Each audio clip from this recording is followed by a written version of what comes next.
Welcome back, everybody, to another episode of Bros Park. Today, we have the long-awaited return of Saitama in One Punch Man Season 3. As always, I will be one of your hosts, Colin, and I'm always joined by... Yours truly, Jeff. How's it going? How's it going? Dude, it's been 6 years. It's been 6 years, 6 long years. 6 years, and, you know, my worries were warranted, I would say. It was not much animation. I disagree with you completely. 100%. I think that you have a bias in your head, and you said it's going to be bad, so you're thinking it's bad. Okay, I will admit that, what we saw, like the character designs, they looked really good. I like the thick outlines on each characters, and like they were very detailed, but like not much movement. And the whole episode, because there wasn't much like animation, it would just cut from like one thing to another. It felt like it was all over the place, which warranted the story itself jumps everywhere because there's so many different like it's such an ensemble cast that you're hitting. Exactly, but like it just felt a little bit jarring, like seeing it in like anime form. Yeah, I think for me, I don't think it was a bad episode because, like you said, nothing happened, but it's the first episode back. I would have loved a banger episode after 6 years, right? Like 100%. I agree with that. Yeah. But I also understand that they're trying to set up the season and Garu and the Monster Association, and like I get what they're trying to set up with, especially where we ended off in season 2. So yeah.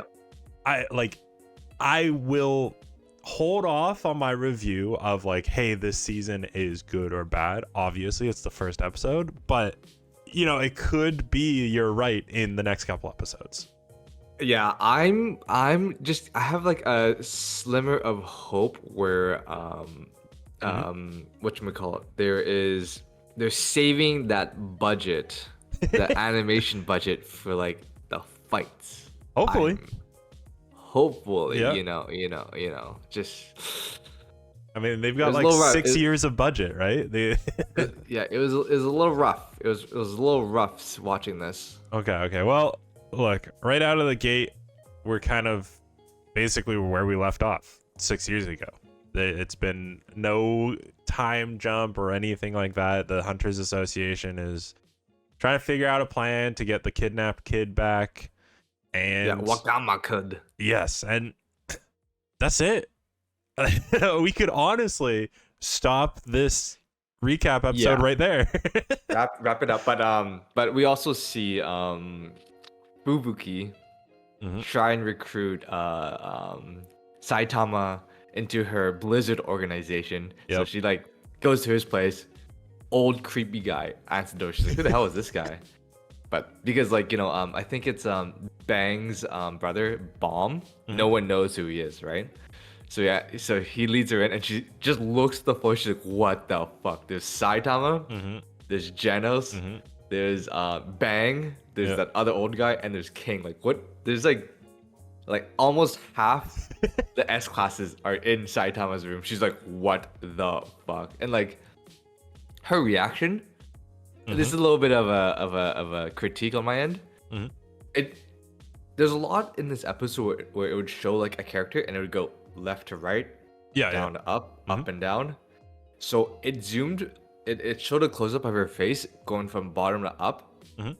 I counted 23 seconds. It was just a pan, 23 seconds. I was like, as the seconds kept going, I was like, what? No, wait. Like, I was it's still going, yeah. This has to be 10 seconds.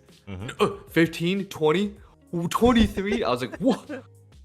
23 seconds. It panned to Fubuki's face when she first entered Saitama's room. I was like, whoa. That's a lot of money saved right there. This is why you're not a director. You don't understand comedic timing, okay? But I get where you're coming from. I get it. Whoa. I understand. I just... Look... Like I said at the beginning of this, I wish 6 years out we had a banger first episode. I'm praying to God that, like you said, they're holding the budget for certain things, and that's okay. This was honestly a mean nothing episode. We actually realistically didn't really need this. But that's we're Could have here. been an email. It could have been an email. Yeah. So we just get the Saitama squad just kind of chilling and relaxing because they are recovering from their last big fight. And Yep. you know, dude, I actually don't remember anybody's names. Like, I know Saitama and Genos, and like that's it. Everybody else, I'm just lost because I forgot everybody's names from 6 years ago. Yeah, dude, it's been 6 years. They didn't really do a good job in like catching us up to speed or just reminding us who the characters are.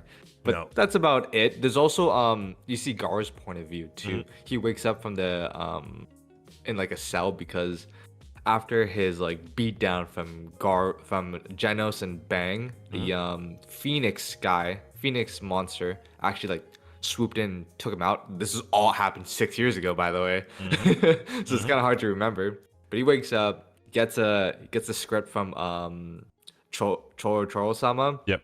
And like, hey, we saved your life. Don't forget that. And he tries to like sneak out and just sees like basically a bunch of hired goons, mercenaries that like the rich guy did to rescue his son. They all got captured. They all got fucked up, and they get enslaved by Do S. You know, the goddamn baddie.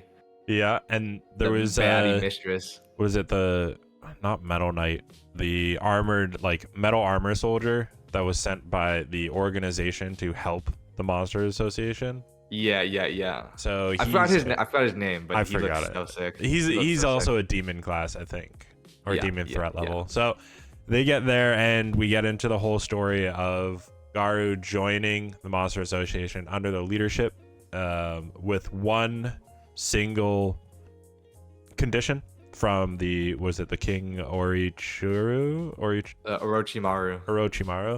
and that is prove that you are a monster. Bring the heads of a hero by tomorrow. Yeah. And beyond that, we get the little tidbits because obviously it's a huge cast. So we have Tornado and that group in the Hunter Association saying, hey, let me just go wipe everybody out. It's fine. No, they have a hostage. We found out, again, quote unquote, found out that what's the Metal Knight guy who is still alive? Oh, he's Drive Knight. Drive Knight, yes, he's still alive in the abandoned city somewhere. We don't know where, but Child Emperor was talking to him because he's been tasked to find the hideout. Drive Knight's still alive, and he said, don't trust anyone. There is an evil association that wants to take over the world as things weaken, and cuts out no signal. And that's it. That's everything that happened this episode, and Pretty much. it's fine. I'm okay. The animation looked fine. Like, again, I get what you're saying where the movements were limited, but the actual art style and everything looked good. I was happy with that.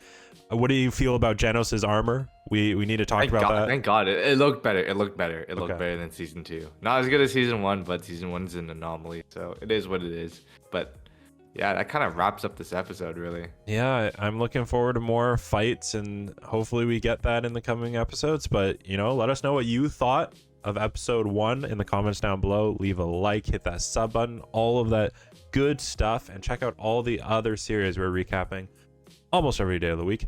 And until then, we will catch you later. Thank you for tuning in. Peace. Peace, guys.